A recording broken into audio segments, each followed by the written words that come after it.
Kerana semuanya milik Allah Subhanahu wa taala. Sebab tu kuatnya satu doa, jangan bimbang sampai masa Allah akan bagi. Doa je banyak-banyak.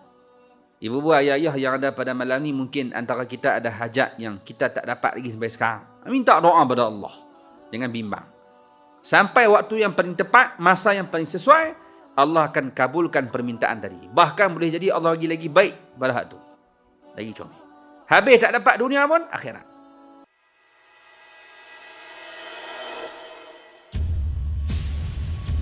Bismillahirrahmanirrahim. Assalamualaikum warahmatullahi wabarakatuh.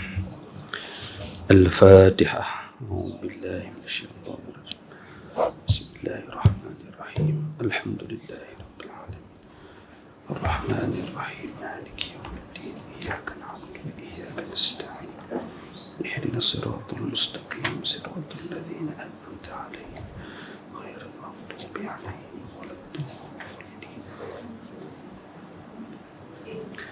Alhamdulillahi Rabbil Alamin. Wabihi nasta'in wa ala umuri dunya waddin. Wassalatu wassalamu ala asyrafil anbiya'i wal mursalin wa ala alihi wa sahbihi ajma'in. Subhanaka la ilma lana illa ma 'allamtana innaka antal alimul hakim. Wa la hawla wa la quwwata illa billahil aliyyil azim. Amma ba'd. Alhamdulillah, syukur pada Allah Subhanahu wa taala dapat kita bertemu pada malam ni. Mudah-mudahan kita mendapat rahmat serta keampunan daripada Allah Subhanahu wa taala. Tuan-tuan dan puan-puan, ibu dan ayah-ayah yang dirahmati Allah Subhanahu wa taala sekalian, pada malam ni kita sambung kisah para anbiya yang kita telah sampai pada kalau tak salah Nabi Allah Zakaria alaihi salam. Jadi berbaki lebih kurang lagi 3 orang Nabi. Nabi Zakaria, Nabi Yahya dan Nabi Isa alaihi salatu wassalam. Habis kitab ni kita tengoklah macam mana. Sebab siang kuliah duha kita baca Sirah Nurul Yaqin, malam kita baca kisah para anbiya. Baik. Jadi kisah para Nabi ni kita dah sampai pada Nabi yang ke-22, Nabi Zakaria alaihi salam. Mudah-mudahan ada manfaat daripada apa yang kita kongsikan pada malam ni. Qala musannif hafizahullah ta'ala wa nafa'ana bi'ulumihi fid darani amin. Nama baginda Zakaria alaihi salam disebutkan dalam Al-Quran sebanyak 8 kali. Firman Allah Subhanahu wa ta'ala, "Dzikru rahmati rabbika 'abdahu Zakaria." Maksudnya yang dibacakan ini adalah penjelasan tentang rahmat Tuhan kamu kepada hambanya Zakaria alaihi salam. Jadi nama Nabi Zakaria disebutkan lebih kurang pada 8 tempat, kata ulama, 8 kali. Baik, tak mana surah yang disebutkan nama Nabi Zakaria? Antaranya disebutkan oleh Allah di dalam surah Maryam.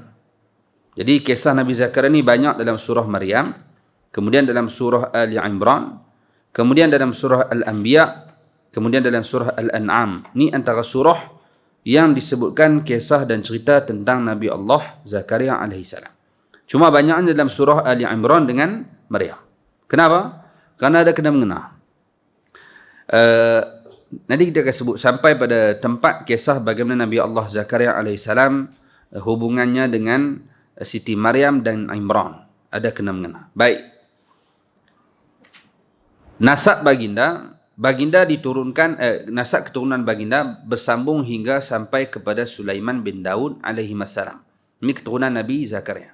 Maksudnya bersambung sampai Nabi Allah Zakaria. Nabi Zakaria pula. Nabi Sulaiman bin Daud alaihi wassalam. Dan dilahirkan di negeri Syam. Ini tempat kelahiran Nabi Allah Zakaria alaihi salam. Baik. Baginda diutuskan kepada Bani Israel sebelum Nabi Isa bin Maryam dibangkitkan. Dan Nabi Zakaria adalah termasuk dari kalangan pendeta mereka sebelum diangkat menjadi Nabi. Jadi Nabi Zakaria AS ni diutuskan kepada Bani Israel dan dikira sebagai permulaan dakwah kepada Nabi Allah Isa bin Maryam AS. Jadi sebelum Nabi Isa diutuskan, Allah utuskan dulu Nabi Zakaria berdakwah kepada umatnya, Bani Israel, dan kemudiannya akan disambung oleh Nabi Allah Isa bin Maryam. Jadi ada kena mengena. Tuan-tuan dan rahmati Allah Subhanahu wa ta'ala sekalian, Nabi Allah Zakaria alaihissalam berkahwin dengan seorang perempuan. Dan isteri Nabi Zakaria alaihissalam ada adik saudara perempuan. Dan saudara perempuan kepada isteri Nabi Zakaria namanya Hannah. Nama bini Zakaria terlupa nama apa orang. Isya. Lupa. Yang ingat adik kepada isteri Nabi Zakaria namanya Hannah. Dan Hannah ni berkahwin dengan Imran. Jadi maksudnya isteri Imran dengan isteri Nabi Zakaria dua beradik. Dan Nabi Zakaria alaihissalam dengan Imran berah. Jadi ada kena-mengena. Sebab tu dalam surah Ali Imran banyak dikisahkan tentang cerita Nabi Allah Zakaria alaihissalam. Baik. Dan Hannah dan Imran ni menikah, dapat anak namanya Maryam. Jadi Maryam adalah anak saudara sabit kepada Nabi Zakaria. Selesai masalah. Nabi Zakaria menikah dengan Nabi Zakaria dengan Imran adalah berah kerana isteri mereka dua-dua adik-beradik. Dan Nabi Zakaria tak ada anak. Tidak dikurniakan Allah anak. Adik ipar Nabi Zakaria dapat anak, iaitu Maryam. Jadi Maryam ni anak menakan lah lebih kurang. Dan Maryam pula melahirkan Nabi Allah Isa alaihissalam. Jadi maksudnya Nabi Isa dengan Nabi Zakaria ni cucu menakan. Ada kaitan. Baik. Dan disebutkan tersebar pada zaman dakwah baginda Zakaria alaihissalam kezaliman dan kemungkaran. Maka kaum baginda melupakan Tuhan mereka dan golongan raja menguasai mereka secara keras. Lalu Nabi Zakaria alaihissalam mengingatkan mereka tentang Tuhan dan memberi peringatan kepada mereka dengan azabnya. Dan dakwah baginda adalah dikira sebagai permulaan bagi risalah Nabi Isa bin Maryam alaihissalam. Baik.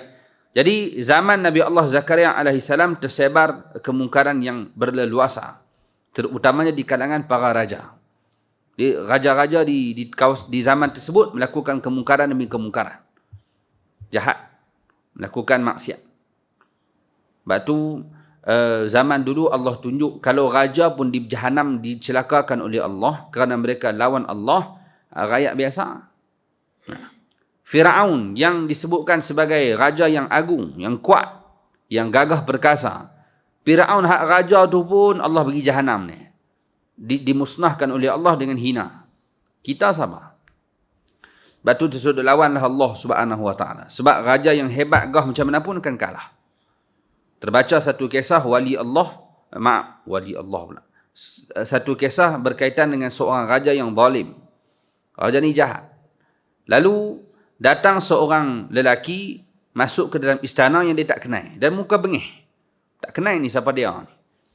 Lalu bila disoal main mana apa lebih kurang, lalu lelaki itu pun jawab, aku ni adalah datang daripada arahan Allah dan aku datang ni ada satu tujuan untuk cabut nyawa kamu.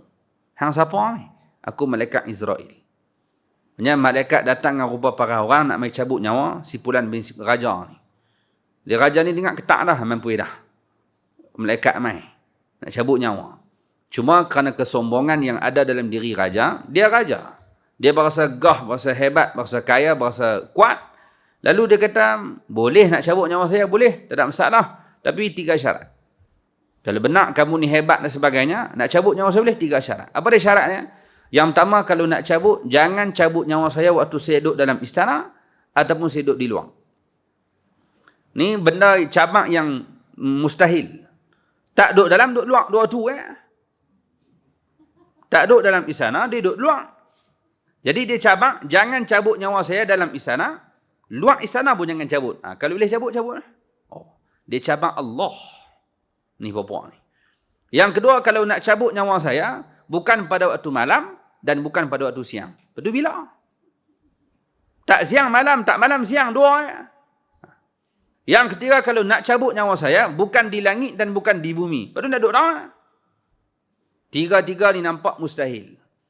Dan manusia yang cabang Allah Subhanahu Wa Taala tak mustahil bagi Allah Subhanahu Wa Taala. Jangan cabang. Sebab tu waktu Nabi SAW dalam perjalanan nak berperang dengan tentera Rom, dalam perjalanan Nabi ke Tabuk, Nabi singgah di satu kawasan dengan para sahabat. Nabi sampai satu kawasan para sahabat. Kemudian sahabat-sahabat yang sampai daripada cedok ayak, ambil ayak buat masak, nak buat ayak minum. Kemudian ambil ayak, buat bancuh tepung, nak masak, nak makan sekali ni, buat roti dan sebagainya. Bila Nabi sampai, Nabi kita tauk semua. Ayak yang masak tu tauk, roti yang dah buat dari ni bagi unta makan. Kenapa? Kerana kampung yang kamu duduk sekarang ni, kampung yang pernah diazab oleh Allah, tidak lain tidak bukan kampung umat Nabi Saleh. Kaum Samud. Ni kampung ni, kampung Samud ni. Kaum Samud yang telah dimusnahkan Allah Subhanahu Wa Taala. Baca balik kisah Nabi Saleh. Belakang ada. Dululah kita dah sebut dah. Jadi Nabi Saleh AS, kaum dia kena bala macam mana? Allah jadikan mereka ni dimusnahkan oleh Allah kerana mereka langgar peraturan, langgar syarat. Keluar mereka cabak dah Allah. Apa mereka cabak? Mereka cabak Nabi Saleh, kalau betul yang kami beriman dengan Allah, hamba keluar lembu betina, unta betina. Keluarkan unta betina pada gunung ni. Kalau keluar kami beriman. Cabak. Baik gunung-gunung batu mana ada unta. Cicak kubing dah. Pokok kan. Gunung batu. Dia minta supaya dicabak benda yang mustahil. Sebab apa ni? Sebab tahu tak boleh punya. Cabak benda pelik-pelik. Macam Nabi kita Muhammad SAW. Badui mereka kata apa? Muhammad, aku takkan beriman dengan kamu. Lagi bewak aku tak beriman. Bewak nak beriman celah mana? Bewak. Benda tu mustahil. Tapi kerana dia nak cabang Allah Subhanahu Wa Taala, Allah takdirkan bewak cakap. Cakap bewak. Depa cabang Nabi Soleh keluarkan unta pada gunung. Betul? Kalau hangpa nak tengok, nak beriman tak? Okey. Kalau keluar kami beriman. Sebab tahu tak keluar pun. Budak nak ambil SPM. Kita ada daripada 40 orang, ada hak paling cerdik, ada hak paling bodoh. 40 orang tu. Selalunya orang cabak hak mana? Cabak hak muk 39 dengan 40. Jiran cabak. Jiran kata esok SPM ke?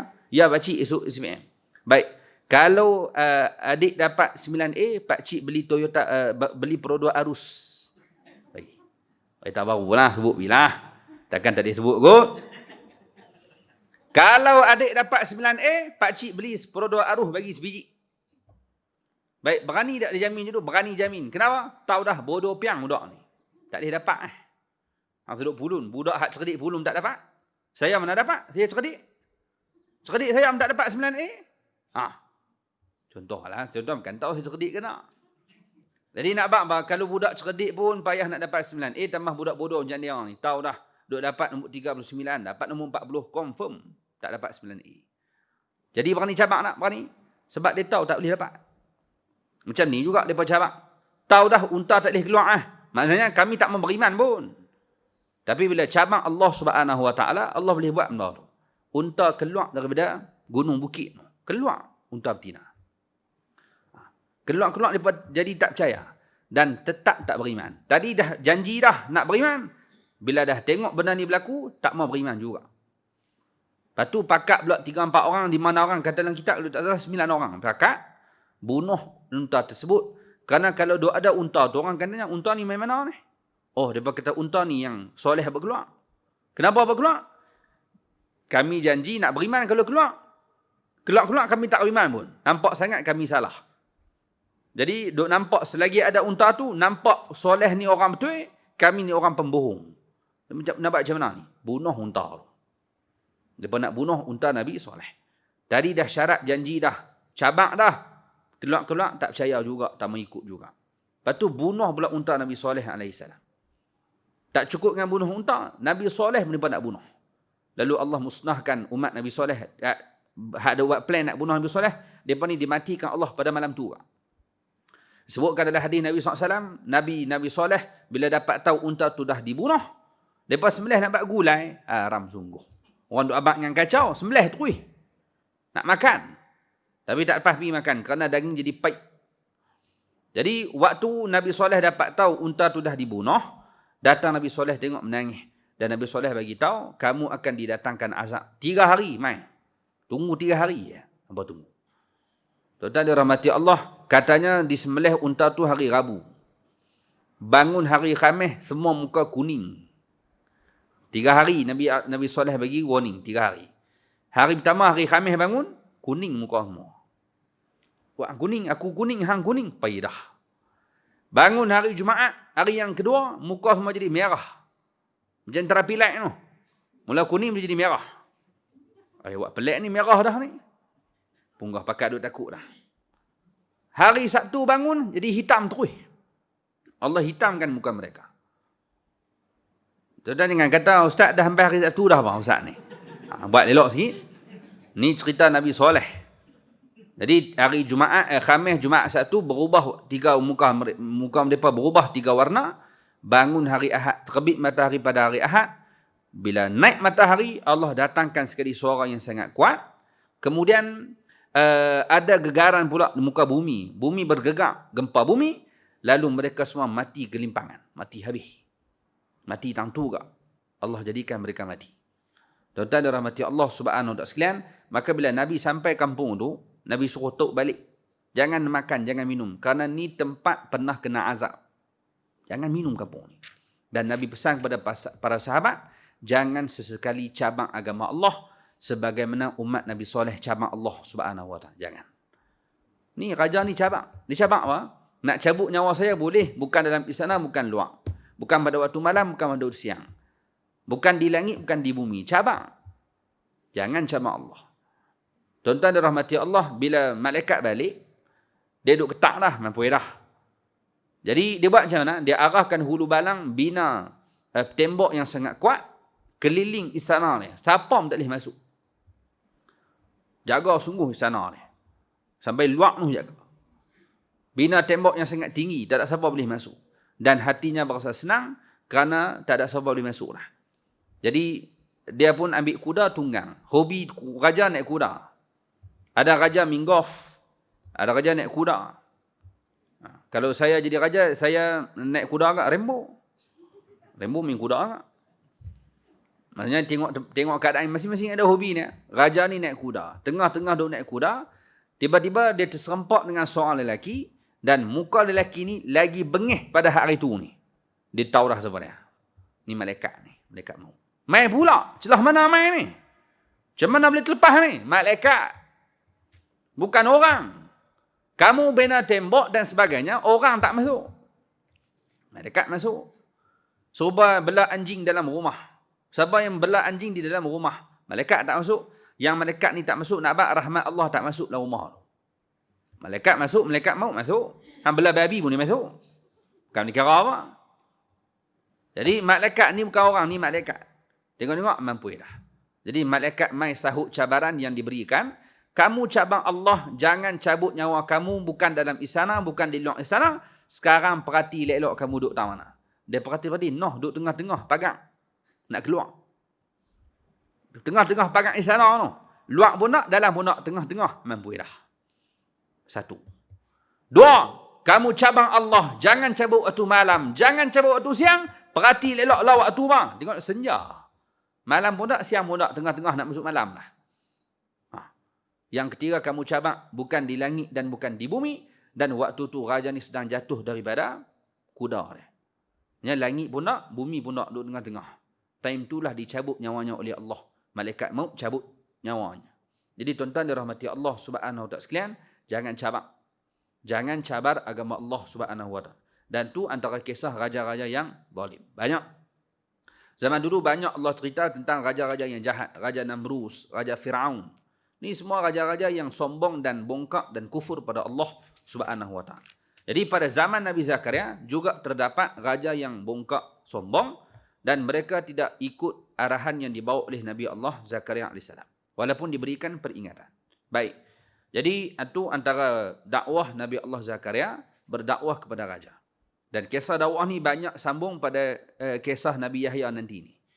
Kerana Nabi Zakaria dengan Nabi Yahya berdakwah pada umat yang sama. Bahkan Nabi Yahya AS, anak Nabi Zakaria, dia dibunuh terlebih dahulu daripada pak ni. Nabi Yahya mati masa pak ni masih hidup. Siapa bunuh? Ni pak ni. Kerana mereka marah, mereka tak suka, tak setuju dengan dakwah Nabi Zakaria dan Nabi Yahya alaihissalam sampai tahap mereka bunuh Nabi Yahya. Bunuh. Nanti kita akan sampai kisah Nabi Yahya. Cuma disebut dalam kisah Nabi Zakaria tak panjang tentang dakwah. Baik, banyak disebut kisah apa? kisah bagaimana Nabi Allah Zakaria alaihi salam berjumpa ataupun bertemu dengan satu situasi yang menyebabkan baginda alaihi salam berdoa kepada Allah Subhanahu wa taala meminta apa yang dia rasa mustahil. Apa dia? Tuan-tuan, sewaktu Nabi Zakaria alaihi salam berkahwin dengan isterinya dan adik ipar dia menikah dengan Imran, dapat anak nama Maryam. Duk tak lama Imran meninggal dunia. Berah Nabi Zakaria meninggal dunia. Tinggal bini anak seorang. Tinggal bini ada anak. Imran ni orang kaki yang ibadat di Baitul Maqdis. Kaki yang ibadat, raja buang ibadat. Tiba-tiba Imran meninggal dunia. Tinggallah Maryam dengan mak dia. Jadi disebutkan di sini, ibu kepada Maryam, iaitu Hannah, telah bernazar untuk menjadikan anak perempuan tunggalnya, iaitu Maryam, sebagai penjaga Baitul Maqdis. Akan tetapi tidak lama kemudian, ibu Maryam telah kembali bertemu dengan Tuhan. Jadi setelah Imran meninggal dunia, mak Maryam ni dah nazar dah. Nak jadikan anak perempuan mereka ni, jaga Baitul Maqdis, sambung hak pak dia. Nazar lah. Biar besar dia ni jadi kaki yang ibadat macam pak dia juga, menjaga Baitul Maqdis. Tapi tak lama Allah cabut nyawa mak Siti Maryam, menyebabkan Siti Maryam yatim piatu. Mak tak ada, ayah tak ada. Jadi siapa nak jaga ni? Katanya sampai buat undian. Pakat pulun nak jaga Siti Maryam. Cuma yang lebih berhak jaga Siti Maryam siapa dia? Mak menakan dia lah. Iaitu isteri Nabi Zakaria. Ni mak menakan dia. Mak saudara dia. Mahram dia. Jadi yang ni lebih layak. Orang ni pakat berebut nak jaga. Tapi dapat hak tersebut kepada Nabi Zakaria AS. Maka Nabi Zakaria iaitu suami kepada kakaknya, iaitu ipar Hannah, mengambil tugas memelihara Maryam. Jadi Nabi Zakaria yang menjaga Siti Maryam AS. Ambil tugas menjaga Siti Maryam. Baik.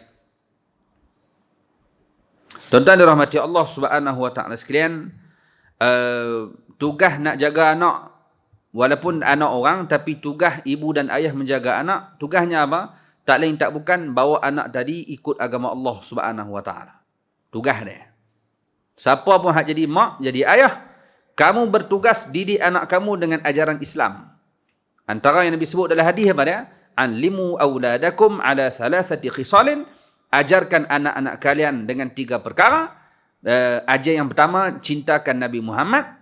Yang kedua, cintakan keluarga Nabi dan para sahabat. Yang ketiga, ajarkan anak-anak kalian baca Quran. Ni antara yang Nabi sebut. Maksudnya 3 benda ni tugas siapa kena ajar? Mak dengan bapa. Pastikan anak-anak kita belajar benda ni.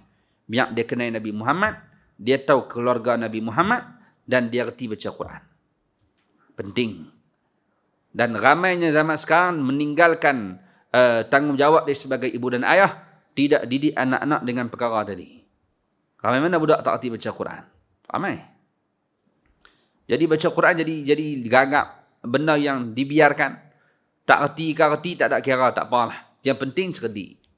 Cakap orang putih pandai. Unak baru 2 tahun, sit down. Jumpa kita sit down. Dia nak kena smack down kot budak ni.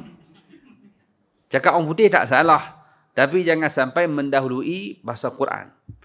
Biar reti baca Quran dulu. Jadi apa guna kamu pandai cakap orang putih, tetapi kamu tak pandai baca Quran. Tak guna.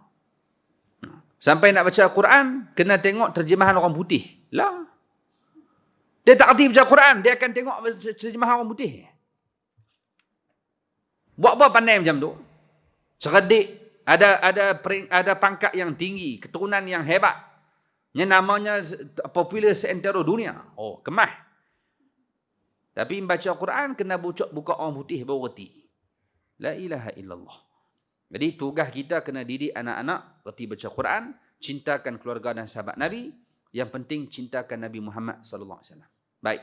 Jadi itulah yang dilakukan oleh Nabi Zakaria kerana dia bertugas didik Siti Maryam. Baik. Ringkas cerita, pada suatu tahun kalau nak baca kisah Nabi Zakaria dengan Siti Maryam ni, tuan-tuan boleh buka dalam surah Ali Imran. Kemudian boleh buka dalam surah Maryam. Dalam surah Maryam, awal-awal lagi Allah cerita dah pasal kisah ni. Dalam surah Maryam, Allah mulakan dengan huruf hijaiyah Kaf, ha, ya, ain, sad. Terus Allah cerita pasal Nabi Zakaria. Allah cerita habis. Macam mana Nabi Zakaria ni cerita Nabi Zakaria selepas berjumpa dengan Siti Maryam. Ini dah ada kisah. Buka surah Ali Imran pula akan jumpa pula kisah bagaimana Siti Maryam di dalam jagaan Nabi Zakaria. Dua-dua kisah dalam dua-dua surah ni ada kisah dua-dua orang ni. Baru kita akan dapat faham. Baik. Antaranya Allah sebut dalam surah Ali Imran ayat 37. Wa kaffalaha Zakaria. Maka siapa yang jaga? Yang jaga Siti Maryam adalah Nabi Zakaria alaihi salam. Kullama dakhala 'alaiha Zakaria al-mihrab wajada 'indaha rizqa.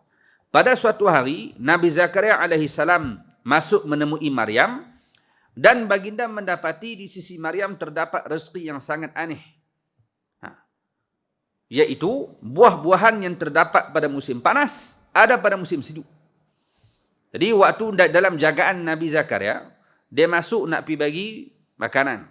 Kerana Siti Maryam ni kaki yang ibadat. Dalam rumah dia ada satu bilik khas untuk buat ibadat. Mihrab. Rumah kita tak ada. Sebab rumah kita halui. Nak buat celah mana? Jadi kalau orang yang ada tanah, ada impian dan sebagainya, boleh ejah, buat satu bilik khas, bilik itu untuk ibadat. Masuk bilik itu hanya kita dengan Allah. Pom tak nak. Dunia apa tak luar. Telefon ke apa, mau tak luar. Kerana ni nak tumpuk ibadat ni. Masuklah mihrab. Macam dalam tu jangan duk kacau dah. Sejam, 2 jam dia akan tumpuk ibadat ni. Bukan lena, masuk lena tak iri. Maksudnya buat bilik khas untuk kita ibadat, baca Quran, zikir, semayang malam. Ada ruang khas. Orang yang ada rumah besar, luas boleh buat. Rumah kita tak lepas bi, halui. Jadi Maryam ni orang kaki ibadat. Sampai ada ruang khas dia buat ibadat. Punya buat ibadat sampai Nabi Zakaria masuk bilik dia nak bagi makan. Kerana buat ibadat kena makan kita orang. Jadi nak masuk bagi makan. Masuk terkejut. Kenapa? Kerana ada di sisi Siti Maryam buah-buahan yang patutnya ada pada musim panas, ada pada musim sejuk. Ni musim sejuk ni. Tiba-tiba buah yang ada ni buah musim panas. Mana buah ni? Jadi Nabi Zakaria jadi heran. Maka apa kata Nabi Zakaria? Qala ya Maryamu anna laki hadha? Qalat huwa min indillah. Jadi Nabi Zakaria tanya kepada Siti Maryam, daripada mana engkau dapatkan buah-buahan ini? Maryam menjawab, ini daripada Allah. Qalat huwa min indillah. Innallaha yarzuqu man yasha'u bighairi hisab. Dan Allah akan memberikan rezeki kepada siapa yang Allah nak tanpa dia kira. Dan dia akan bagi pada siapa hak dia nak ikut suka dia, dan rezeki yang Allah bagi ni tidak terkira. Ni jawapan yang diberikan oleh Siti Maryam. Baik, tuan-tuan dirahmati Allah, kenapa Siti Maryam diberikan rezeki oleh Allah buah-buahan yang pelik? Ya, Allah bagi makanan kat dia, bagi buah makanan. Kerana buah-buahan ni tuan-tuan antara makanan yang ada dalam syurga, buah. Sebab tu buah ni orang panggil apa? Pencuci mulut. Makan buah. Ikut mana pun orang buat kenduri ke, makan apa di hotel ke, akan ada selit juga buah. Dan buah-buahan antara makanan yang ada dalam syurga. Kerana Allah sebut dalam Quran. Buah. Cuma buah dalam syurga tak samalah buah dalam dunia. Boleh jadi nama sama. Boleh jadi namanya pisang. Tapi pisang dalam syurga kamu tak boleh bayang. Pisang tu kamu tak pernah tengok. Pisang tu kamu tak pernah dengar. Pisang tu kamu tak pernah tahu kata ada pisang. Boleh jadi nama sama, tapi benda lain. Syurga. Jadi Allah turunkan buah yang disebutkan buah tu pelik. Tak sepatutnya ada. Mustahil. Mustahil ni mustahil adat. Bukan mustahil akal. Adat kata tak boleh ada buah ni. Allah buat turun buah. Dan kenapa Allah bagi buah kepada Siti Maryam? Kerana nak suruh dia tumpu mak ibadat kepada Allah. Kalau tak bagi makanan, seolah-olah Siti Maryam nak kena berhenti buat ibadat untuk cari pula ruang makan. Nak kena pergi kerja, kena cari duit untuk makan.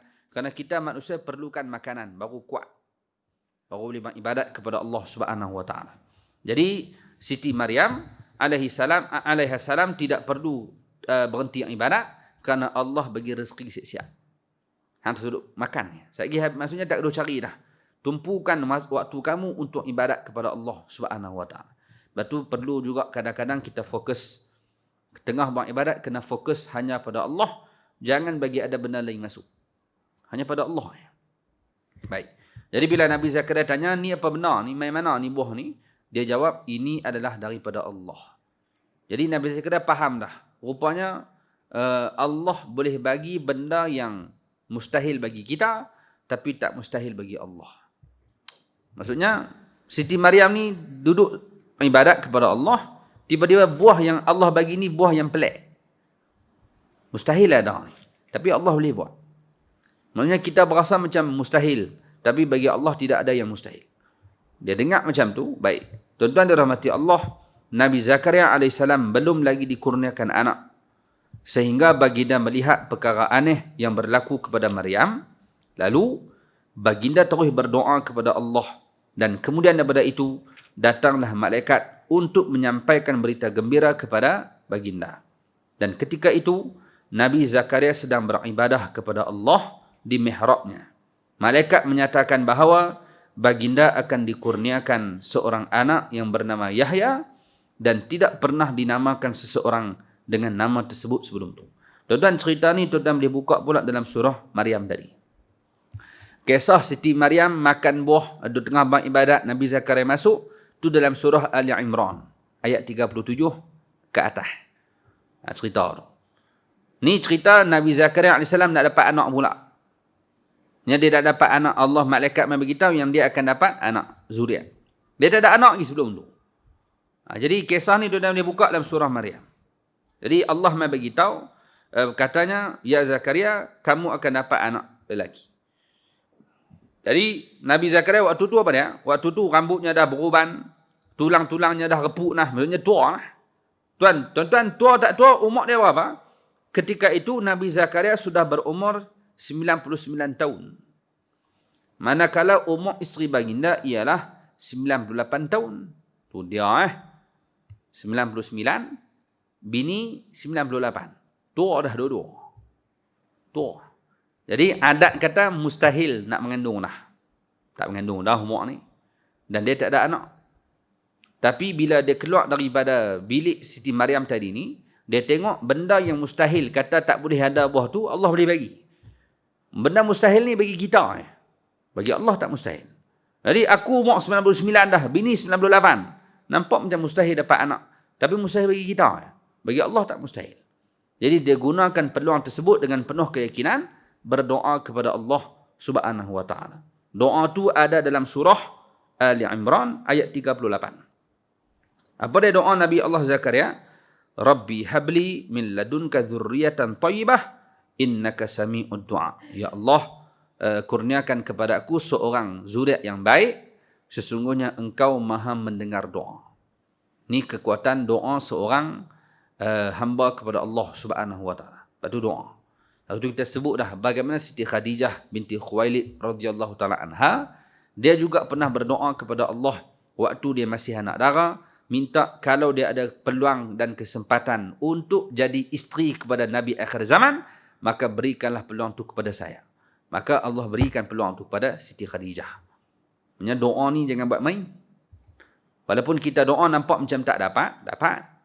Sama ada yang dapat tadi benda hak kita minta, ataupun benda yang lagi baik pada kita minta, ataupun Allah taruh sebagai pahala di akhirat.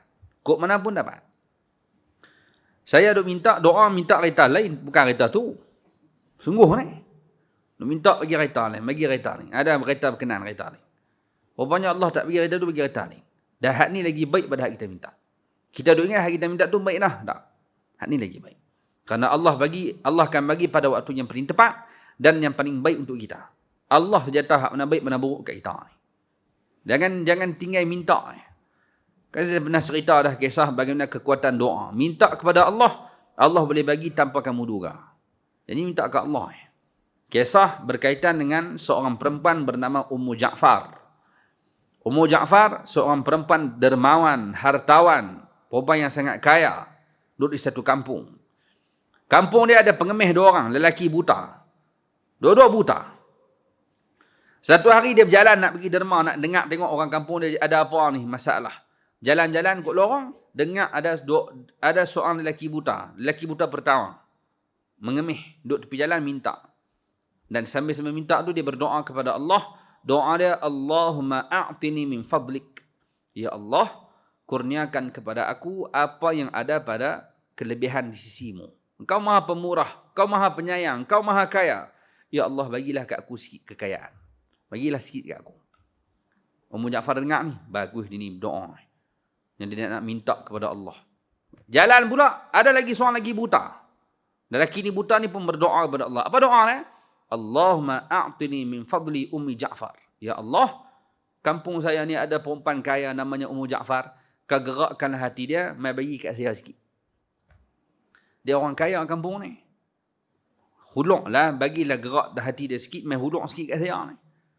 Ummu Ja'far dengar, dia ni petik nama aku. Dalam doa dia sebut nama aku. Bagus dia ni.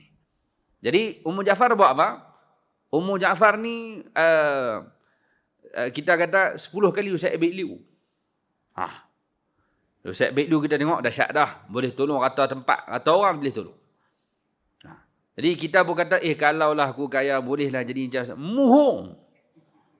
Duk sembang kemas boleh. Kalau saya duit belamak, saya akan jadi macam Ustaz Abid Liu. Sembang terah. Duit tak ada Allah pun nyombong lah. Jadi kita tak tahu kalau kita dapat duit banyak jadi macam tu tak? Tak tentu. Jadi ada orang yang diberikan kelebihan oleh Allah, dia boleh tolong rata orang. Rata orang dia boleh tolong. Tuan-tuan dirahmati Allah, Ummu Ja'far ni bila dengar kau ni doa sebut nama dia tolong. Kawan tadi pun tolong tak? Cuma dia bagi apa? Lelaki buta pertama diberikan 2 dirham. Bagi 2 dirham. Tiap hari dia hantar 2 dirham. Bagi jadilah 2 dirham zaman tu boleh jadi boleh makan nasi hari tu selesai. Maksudnya bolehlah hidup untuk hari itu. 2 dirham. 1 dirham ni boleh jadi, wallah alam, kalau ikut mata wang di Dubai, 1 dirham sama dengan RM1.2 lebih kurang. Maksudnya dengan duit kita, 2 dirham, RM2, RM2.5. Nak makan benda tanpa RM2.5. Tak ni zaman dulu. Boleh jadi dirham ni, 1 dirham, angka dia tinggi. Dia bagi dirham. Lelaki buta kedua dia bagi apa? Hak doa guna nama dia ni. Ummu Ja'far hantar bekalan makanan, ada 2 biji roti, kemudian bersama dengan roti tadi, seekor ayam bakar, dan dalam ayam bakar tu diselit 10 dinar. Dia buh dalam bungkuk ayam tu. 10 dinar. Makan roti kenyang, rekah ayam pun sedap, dapat duit pula 10 dinar. Sebab hang sebut nama aku dalam doa. Bagi. Tuan-tuan, 1 dinar kalau 500, 10 dinar tak 5,000. Sehari. Kalau bagi sebulan, takkan tak kaya kot. Jadi duk bagi tiap hari dah sampai satu tempoh Ummu Ja'far mai balik. Takkan tak kaya lagi duk bagi tiap hari. Mai duk mengemih lagi hak Pak Long buta muk doa. Duk mengemih lagi minta duit. Maka Ummu Ja'far kata, tak cukup lagi ke yang aku bagi kat kamu ni? Pak habis pergi mana? Tak cukup lagi. Dia kata nak cukup pula bapak apa bagi roti dengan ayam. Lepas tu hang buat apa? Aku bagi roti dengan kamu buat apa? Aku dapat roti tiap hari, dapat ayam tiap hari. Aku bukan nak roti ayam. Aku tak makan tak apa, jadi aku nak ada duit. Aku tanya kawan sebelah hak buta tu, mereka bagi bantuan tak dapat apa? Dia kata dia dapat 2 dirham. Aku tak puas hati semua. Awak bagi roti dengan ayam kat aku. Jadi dia tu ada anak-anak yang lapar nak makan, aku jual kat dia roti dengan ayam ni dengan harga 2 dirham. Yang ambil roti dengan ayam, mai 2 dirham kat aku. Jadi tiap-tiap hari duk jual macam tu, nak kaya aku mana? Dekat ada 2 dirhamnya. 1 dirham beli makan, nak makan berapa kurang, boleh simpan 1 dirham. Pak Long tu pula bila dapat roti dengan ayam dengan harga 2 dirham, kira boleh lah. Jadi boleh makan hari ni. Makan roti rekah-rekah ayam 10 dinar. Esok tanya pula, nak jual lagi tak? Boleh 10 dinar? Tak abang lah, nak jual tak? Saya nak beli ni, 2 dirham. 3 dirham pun tak apa boleh beli. Tuan-tuan dirahmati Allah, tiap-tiap hari dapat bantuan, tiap-tiap hari dia bertukar doa. Tukar. Maka Ummu Ja'far kata apa? Betul lah. Kawan tadi doa minta ke Allah yang maha kaya. Maka Allah bagi dia kaya. Aku nak bagi 2 dirham ya. 2 dirham tak kaya pun. Tapi pasal dia minta pada Allah yang maha kaya, kaya dia. Kamu aku nak bagi kaya. Aku nak bagi kaya. Tapi kamu minta pada Allah supaya aku yang miskin ni bagi, tak kaya kamu. Aku bukan kaya pun, harta aku milik Allah. Kekayaan yang aku miliki semuanya Allah punya. Bukan kita punya. Apa dalil duit harta kita sekarang milik Allah? saat kita mati, harta kita Allah beda. Hang 1/4, hang 1/8, ni 1/2. Duit kita Allah beda. Maksudnya bukan duit kita, duit Allah. Ni harta milik Allah. Sebab tu bila orang mati, Allah yang beda siap-siap. Bagi siap-siap. Kita tak boleh buat apa. Hak kita boleh buat hibah ni. Buat hibah dan sebagai hak tu je bagi. Jadi kalau kita mati, maka harta kita akan difaraid. Baik, siapa yang bagi angka ni kat kau ni, angka Allah yang susun benda tu. Tak boleh kata apa lah kita ni. Kerana semuanya milik Allah Subhanahu Wa Taala. Sebab tu kuatnya satu doa, jangan bimbang. Sampai masa Allah akan bagi. Doa je banyak-banyak. Ibu-ibu, ayah-ayah yang ada pada malam ni, mungkin antara kita ada hajat yang kita tak dapat lagi sampai sekarang. Minta doa pada Allah. Jangan bimbang. Sampai waktu yang paling tepat, masa yang paling sesuai, Allah akan kabulkan permintaan tadi. Bahkan boleh jadi Allah bagi lagi baik pada hak tu. Lagi comel. Habis tak dapat dunia pun, akhirat. Jadi Nabi Zakaria AS keluar-keluar, oi, Siti Maryam boleh dapat benda yang mustahil. Tak patut ada, buah tu boleh ada. Allah boleh bagi. Aku umur 99, tak patut dapat anak dah. Tapi Allah boleh bagi ni. Try tengok. Rabbi habli min ladunka dzurriyyatan thayyibah innaka sami'ud du'a. Doa macam tu, tuan-tuan, dalam surah Maryam, Allah cerita bagaimana malaikat mai bagi tahu, kamu akan dapat anak bernama Yahya, dan Yahya ni tak ada seorang pun nama macam dia sebelum ni. Atas dunia tak ada lagi nama Yahya ni, tak ada. Tak ada lagi nama Yahya. Nama anak kamu orang pertama. Allah bagi siap nama Yahya. Apa maksud Yahya? Menghidupkan, yang hidup. Ini Nabi Yahya. Sebab tu Nabi Yahya antara Nabi yang akan diberikan oleh Allah tugas, esok di akhirat setelah semua dihisap, di akhirat lah bahasa mudahnya, maka tak ada dah kematian. Sekarang kita hidup, 2 kali hidup, 2 kali mati. Mula mati, lepas tu hidup. Kemudian mati, kemudian hidup. Last, hidup. Maksudnya hidup lepas, lah ni hidup terus sekali. Kali kedua kita hidup, tak mati dah. La yadhuquna fiha al-mauta illa al-mautatal ula. Allah sebut. Bila duduk dalam Quran, kamu takkan rasa dah kematian macam pertama kali kamu mati dulu ni. Sebelum ni kamu mati, kamu takkan mati dah. Kamu takkan rasa dah mati tu. Maksudnya hidup buat selama-lamanya. Jadi makhluk hak nama mati ni buat macam mana? Allah rupakan dengan rupa parah binatang, maka binatang tu akan disembelih. Maksudnya mati akan disembelih, tak ada dah mati. Mati tu mati dah. Jadi siapa hak sembelih? Katanya ditugaskan kepada Nabi Allah Yahya AS. Sesuai dengan namanya hidup. Maka selepas yang hidup ni menyembelih hak mati, maka hidup akan berkekalan selama-lamanya. Tak mati dah. Ini anak Nabi Zakaria AS namanya Yahya. Cuma nak dapat macam mana, aku 99 tahun, bini ku 98. Ulama sebut dalam kitab, Allah jadikan isteri Nabi Yahya AS 98 tahun tadi dijadikan perempuan yang diubah balik oleh Allah yang sesuai boleh beranak. 98 tak sesuai dah beranak. 98. Nak beranak celah mana? 72 pun gagal sampai mata cepat gigi. Sampai mata pegang gigi buh kat mata. Gigi palsu ni. 75 pun jalan tak larat dah. 85 kerja kabah kaki. 99 nak beranak. Mencari mampus terkeluar orang perut ni. Maksudnya tak mustahil lah nak beranak celah 99 ni, 98 ni. Allah islahkan balik. Pulihkan balik isteri Nabi Zakaria. Maksudnya perempuan yang dah tua yang tak pernah datang haid, tiba-tiba Allah jadikan balik isteri Nabi Allah Zakaria AS perempuan yang datang haid balik. Rahimnya elok balik. Mai haid balik, badannya pun elok balik sesuai untuk beranak segini. Benda tu Allah boleh buat, tak ada masalah. Jadi tuan-tuan dirahmati Allah Subhanahu Wa Taala sekalian, maka dan apa tanda bahawa Nabi Zakaria akan dapat anak? Nabi Zakaria minta, tuan-tuan buka dalam surah Ali Imran tadi, Maryam tadi ni, apa tanda saya akan dapat anak? Tuan-tuan dirahmati Allah, Nabi Zakaria minta tanda. Wahai Allah, bagi tanda kat saya, tunjuk kat saya tanda. Qala rabbi ja'al li ayah. Bagi tahu kat saya petanda yang saya akan dapat anak. Maka kata Allah Subhanahu Wa Taala, qal ayatuka alla tukalliman nasa thalatha layalin sawiya. Iaitu tandanya kamu tak boleh cakap dengan manusia selama 3 hari. Dalam keadaan kamu tak sakit apa pun. Bila kamu tak boleh cakap, tu tanda kamu nak dapat anak lah. Bagilah standby sama. Taulah nak dapat anak pun bagi standby, jangan pergi terkejut lagi. Orang tak pernah ada anak, jangan buat main. Dengan dia riau. Bini dia nak beranak dengan dia riau, tak tahu nak buat apa, duk gaduh dah. Tapi kalau pak hak dah ada 5 anak, dia renyeh, isap rokok. Kawan pengalaman belambak dah. Mi anak mula ni nak beranak macam mana? Riau ni dia. Jadi Nabi Zakaria minta tanda. Ada tanda tak? Tandanya kamu tak boleh bercakap 3 hari 3 malam dalam keadaan kamu tak sakit apa pun.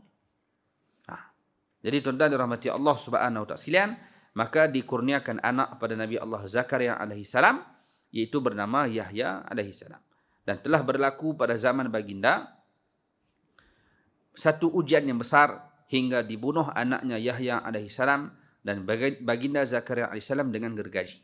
Jadi ini kita akan baca dalam kisah Nabi Allah Yahya alaihi salam. Bagaimana Nabi Allah Yahya akan dibunuh bersama dengan juga bapaknya Nabi Allah Zakaria AS, mereka ni dibunuh oleh umat sendiri. Dan sabda Nabi SAW, dia disebutkan di sini, Nabi Zakaria merupakan seorang tukang kayu yang bekerja sendiri dan makan daripada hasil usaha baginda. Dan Nabi Zakaria merupakan seorang tukang kayu yang direkodkan oleh Imam Ahmad dan Ibn Hibban. Jadi Nabi Zakaria adalah seorang tukang kayu dan dia makan hasil daripada titik peluh dia sendiri. Yang disebutkan oleh para ulama. Jadi tuan-tuan dirahmati Allah, nanti kita akan sambung bagaimana kisah Nabi Allah Zakaria alaihi salam, Nabi Allah Yahya alaihi salam, iaitu anak kepada Nabi Allah Zakaria. Kemudian kita akan tamatkan dengan kisah Nabi Allah Isa bin Maryam alaihi salam. Jadi kita dah sampai hujung dah, lagi 2 nabi saja nak habis. Itu antara ringkas kisah Nabi Zakaria, kemudian jumpa Nabi Yahya alaihi salam, dan kita akan jumpa dengan Nabi Isa. 3 dia ada kaitan. Nabi Zakaria dengan Nabi Yahya ni anak beranak, manakala Nabi Isa adalah anak menakan pupu pada Nabi Yahya, cucu menakan pupu kepada cucu saudara kepada Nabi Zakaria alaihi salam. Dan kesemuanya tuan-tuan dirahmati Allah adalah daripada keturunan Nabi Allah Yaqub bin Ishaq bin Ibrahim alaihi wassalatu wassalam. Cuma Nabi kita saja Muhammad sallallahu alaihi wasallam bukan mai daripada keturunan belah Nabi Yaqub. Dia mai belah Nabi Ismail alaihi salam. Wallahu alam, mudah-mudahan ada manfaat daripada apa yang kita kongsikan pada malam ni. InsyaAllah pada ada masa lapang berpanjang, kita jumpa lagi pada masa akan datang. Semoga Allah merahmati dan berikan keampunan pada kita semua. Aqulu qouli hadza, astaghfirullahal azim li wa lakum. Assalamualaikum warahmatullahi wabarakatuh. أعوذ بالله من الشيطان الرجيم بسم الله الرحمن الرحيم اللهم اجعل جمعنا هذا جمعا مرحوما وتفرقنا من بعده تفرقا معصوما اللهم انفعنا بما علمتنا وعلمنا ما ينفعنا وارزقنا علما ينفعنا برحمتك يا أرحم الراحمين ربنا آتنا في الدنيا حسنة وفي الآخرة حسنة وقنا عذاب النار وصلى الله على سيدنا محمد والحمد لله رب العالمين.